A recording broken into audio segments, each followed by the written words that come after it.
Welcome to this tutorial that aims to introduce you to DataSHIELD. My name is Paul Burton. I'm the Professor of Data Science for Health at Newcastle University in the northeast of England. Within the DataSHIELD project, my primary role is to develop and enhance statistical functionality and to develop tools for managing and transforming data within DataSHIELD. The presentation will initially consider why we need a tool like DataSHIELD at all. Secondly, what such a tool would look like. And third, how in practice we can actually build such a tool. Finally, I will give you some web pointers to where you can find further information about DataSHIELD. Okay, so the fundamental issue about DataSHIELD is that we so I as a statistician know that ideally if I'm going to analyze data from a study, I would like to work with the individual level data. So the data collected from individuals, and just to say that is often called microdata by the people in the informatics background. So these individual level data are actually fundamental to what I want to do. First of all, because there are some settings where you can only analyze individual level data if you need to get the answers that you're looking for. Secondly, there are situations where individual level data are more powerful than the aggregated data. And thirdly, individual level data are always more flexible than the aggregated data because you can always convert individual level data to aggregated data, but you can't necessarily convert it back in the other direction. So we want to use the individual level data, but we all know that there are major constraints on their analysis and sharing, and these fall into three broad classes. The first class, which applies particularly in the life sciences, health science, bioscience, and social sciences, where human data is being involved, there are ethical, legal, or other governance restrictions that either prevent us from getting and sharing the data, or else make the process of obtaining them so cumbersome that, in a sense, it's a practical block in being able to use them. Secondly, right across science and academia, there's another reason why it may not be desirable to be directly physically sharing individual level data, and this is making sure that one maintains control of either intellectual property or commercial assets. Having invested a lot of time, effort, resources, and funding in developing a database, a data system with a large amount of data in it, you may literally not particularly wish to hand that over physically to someone else on the basis that you would then lose control of what's happening. So if there was a way to be able to analyze and allow other people to analyze your data without actually physically having to hand it over, that would be preferential and is one of the aspects of DataSHIELD. The third block to sharing physical data is the physical size of the data objects. This is particularly an issue nowadays with images and with large omics objects. All right, so given this challenge, what might we actually do? So the DataSHIELD approach has been under development since 2009. From a formal perspective, it's what's called a client-server architecture, which is entirely based on open source freeware. The client-server architecture means that, for example, if I am typing commands, analytic commands on my laptop here, rather than those being enacted on the laptop itself, they're being sent remotely to another site where they are then operating on the data that exists there. So basically this means that DataSHIELD, we describe it as being able to take the analysis to the data, not requiring the data to come to the analysis.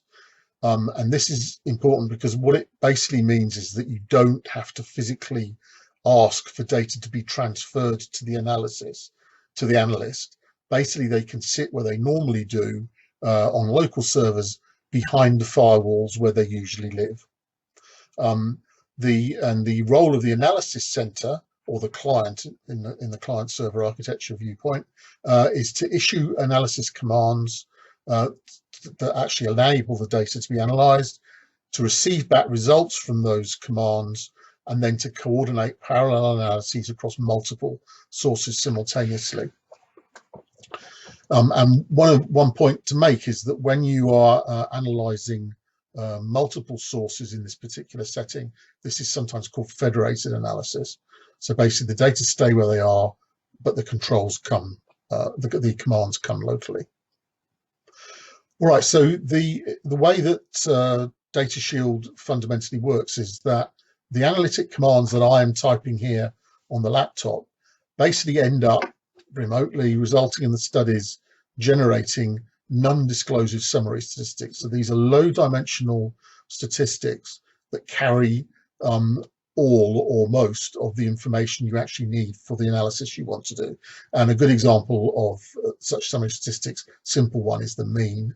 But there are also a range of other more sophisticated summary statistics, things like information matrices and score vectors, which are fundamental summary statistics used to drive a maximum likelihood analysis of data.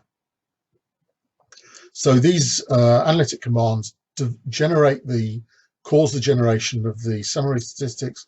These are then returned to the analysis center, which then combines them to produce both study-specific results and then also pooled results across all studies. Now, as well as the federated nature of what DataSHIELD does, the other feature of it is that it has multi-layered disclosure control. Now, I'm going to say a lot more about that during the talk, but the minimum bottom line that any DataSHIELD session enables in terms of disclosure control is that the analyst cannot see, copy, or extract the individual level data held at the remote studies.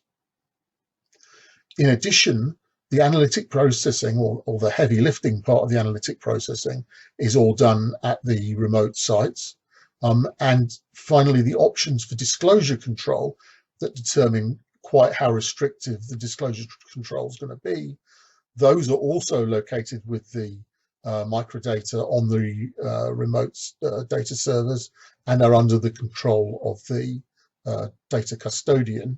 Crucially, the analyst has no say whatsoever on the settings of the disclosure controls. Before actually describing DataSHIELD in more detail, I just want to make an important point, which is that when you're getting data from more than one source, there are two quite distinct settings. One is what's called horizontal partitioning, and this is when different sources hold all the variables, but on different individuals. This is often also called the meta-analysis setting, because this is the setting that consortia of study that bring a range of different studies together to produce a single analysis. They will often use meta-analysis to pull those data together. Then the other setting is vertical partitioning. This is when different sources hold different variables on the same individuals. This can be viewed as the record linkage setting, because in order to deal with this sort of issue, you need to be able to identify and link together the data that relate to each individual across the various data sources. Now, as a matter of historical fact, DataSHIELD has been so successful in developing systems based on horizontal partitioning that is what we have focused on pretty much entirely. And everything we're going to talk about today relates to that horizontal partitioning setting. However, we have also done some work on vertical partitioning. We know how to do that analysis. It's more difficult when you're trying to get privacy protection and it involves encryption and decryption. But nevertheless, I'm not going to talk about that today. Okay, so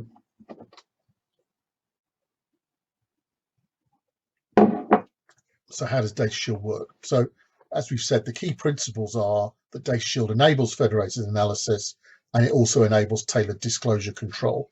And just to emphasize what I mean about the latter, so controlling disclosure risk means controlling the risk that a data analyst is able, accidentally or deliberately, to infer the identity of one or more of the individuals being analyzed, and or to infer the value of key variables characterizing those individuals.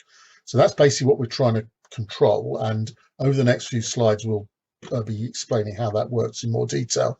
But at a basic level, so the right hand side of this slide shows the conventional multi-site data shield with horizontally partitioned data. So here we're showing a client, which is the analysis computer in the middle, and there are six, in this case, six remote data computers that we're going to try and analyze the data from. And the way this is basically going to work is that the analysis center is going to send out commands to each of the data computers, and then those data computers are going to do the analysis that have been requested by those commands, return the results to the analysis center, and then it's then going to combine them in whatever ways appropriate. And the two things to say about this are that, first of all, the commands that go from the analysis computer to the data computer, they pass through a parser after they've gone through the firewall. This is embedded in an R parser that's embedded in the Opal system that I'll talk about later on in the talk. And that parser only allows genuine DataSHIELD commands to pass. And furthermore, it only allows genuine DataSHIELD commands that have got the set of arguments that we allow them to have to pass. So basically, the R parser is controlling the commands that are coming out to make sure they're valid commands. And then the server-side functions on the data computers that then generate the output, they're all designed so that the output that comes from them can only be these non-disclosure summary statistics, not anything else. And so those are then what are passed back through the firewall. Now, although DataSHIELD was originally conceived as for multi-site analysis, we quickly realized that, in fact, because of all the effort we were putting into setting up the disclosure control, then there was no reason why you couldn't use this for single site data. So basically, one of the things that we now use is single site DataSHIELD, where there's basically an analysis computer linked just to a single data computer, but it's otherwise the same as the multi-site implementation. Right, so let's look at how DataSHIELD works in a bit more detail. And there's basically three classes of function. The first of these are one-step function, which are well exemplified by the function DSTable. Note that all the DataSHIELD client-side functions start with DS to discriminate them from the native R equivalents. And DSTable creates 1 to 3 dimensional contingency tables consisting of counts. So how does this work? Basically, the client command will the client will run a client-side function DSTable, which then goes through to the data computer and activates the table DS, which is the server-side equivalent to DSTable. And that basically says to each study, please calculate the table that we want in your study. And so here we can see that we therefore get these three tables from the first three studies. There's obviously another 3 studies we can't see. And so those studies are then returned, those tables are then returned to the client.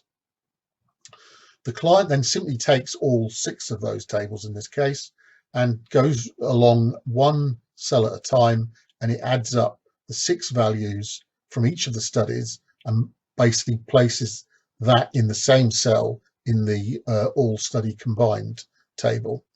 So basically we end up with the yellow table at the bottom of the thing, which represents the counts in all those cells across all of the studies. Now, the disclosure control issues here. So first of all, the tables that are being produced in the first step are fundamentally undisclosive, because a table is an example of a low dimension summary statistic. However, we're all aware that if you have a table with a very small cell count, then that starts to potentially become disclosive. So one of the important differences between the DS table in DataSHIELD and table in R is that DS table has it basically counts the number of observations in each cell in each study, and if any of those is less than a predefined minimum level, it will then stop that table from being returned. So this basically allows data custodians to set a level for the minimum threshold that they're going to be prepared for any contingency table to be returned. Next study, the next functions are two-step functions, and a good example of this is DSS factor, and this is a function that converts variables into categorical factors for tables or models. So, for example, it may take a variable that encodes age group in 1, 2, 3, 4, and it says rather than treating that as a continuous variable with values 1, 2, 3, 4, what it's basically saying is that each of those levels is a categorical level, and we want to be able to compare them to one another in whichever way our model wants us to do that. So how are we going to do that? So the first thing is that this is now a two-step function, because the first call is to send a message to each of the 3 studies or an instruction to return information that says how many levels does each, or what levels does each factor have in that study. So in this particular case, we're going to consider a situation where we've got 2 factors. We've got body mass index, which has got 3 levels, which represent the rows of the tables. So that's low body mass index, middle, and then high body mass index. And it's got 4 columns that represent age groups. And if you look at the data, what we're seeing here is that study 1 has got all 3 rows and all 4 columns, but study 2 is missing any observations for the highest level of body mass index, and study 3 is missing any observations in the highest level of age group. So the first thing we do is send a call using DSS factor, which basically activates what's called an aggregate function on the server side. An aggregate function is a function that basically creates output that is then returned to the client side. So in this case, this aggregate function is saying to each study, please tell us all the levels that you have for each of these 2 factors, body mass index and age group. And so study 1 returns the values 1, 2, 3 for the body mass index variable, and 1, 2, 3, 4 for the age group variable. Study 2, in comparison, returns values 1 and 2 for the body mass index variable, but all 4 for the age group, etc. Now, this set of levels is then returned to the client, and the client and the DSS factor now acts to look at all those levels and to say we will now produce a list of all the levels in any of the studies. And so that comes to be 1, 2, 3 for the body mass index and 1, 2, 3, 4 for the age group. This is then sent back out again to the data computers to activate an assign function now. And an assign function is a function that writes an object to the client, to the server side R environment, but returns nothing to the analysis computer.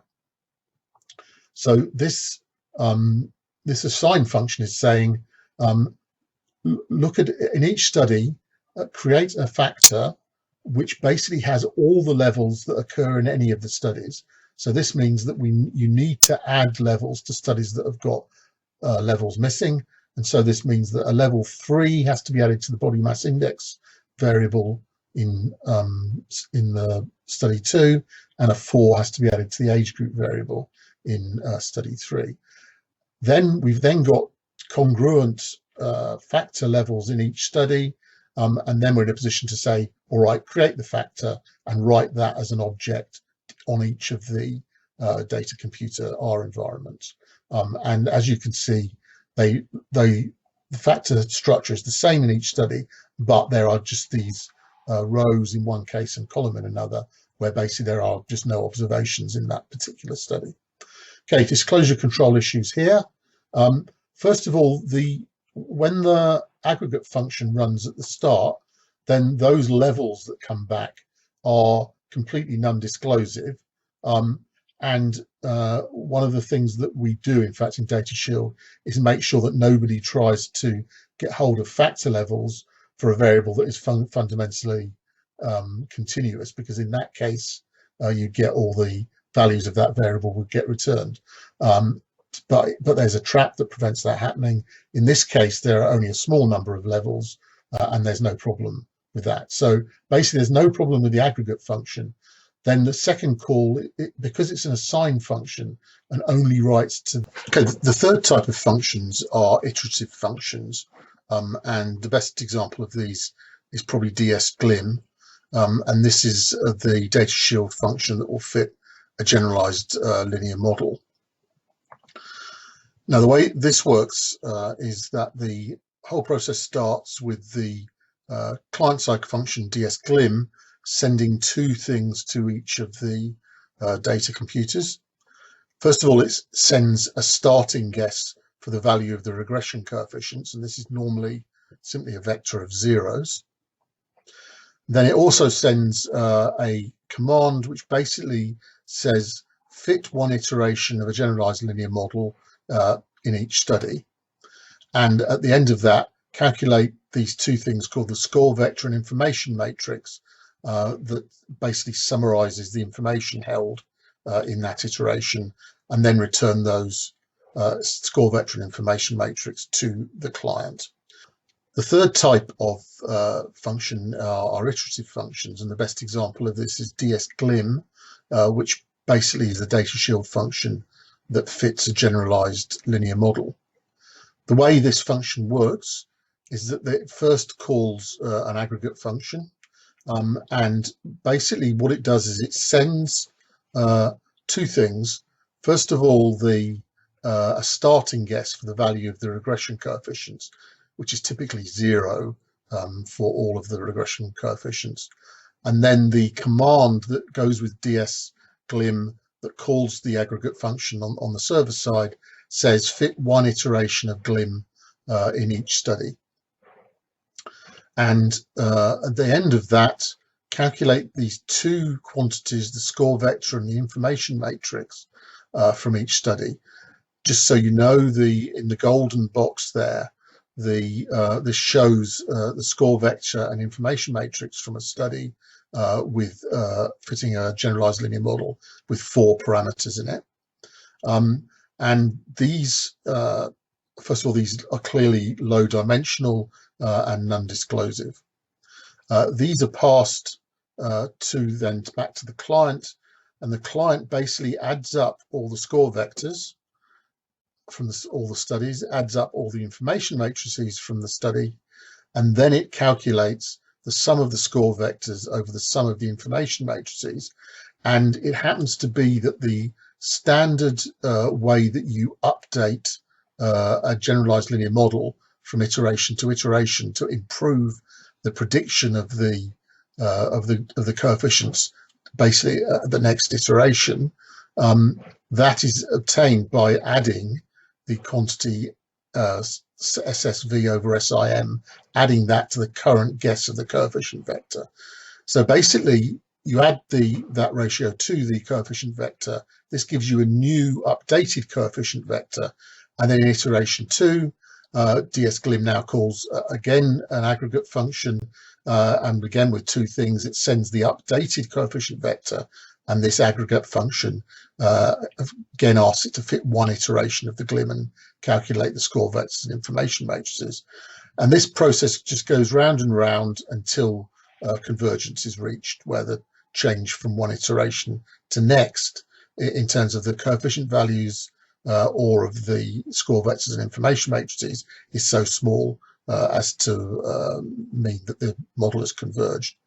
So in terms of disclosure control issues, this introduces another option that can be specified, which is that if a generalized linear model is very, very complicated, so it's got hundreds of parameters, then the score vector and information matrix will both become very complicated.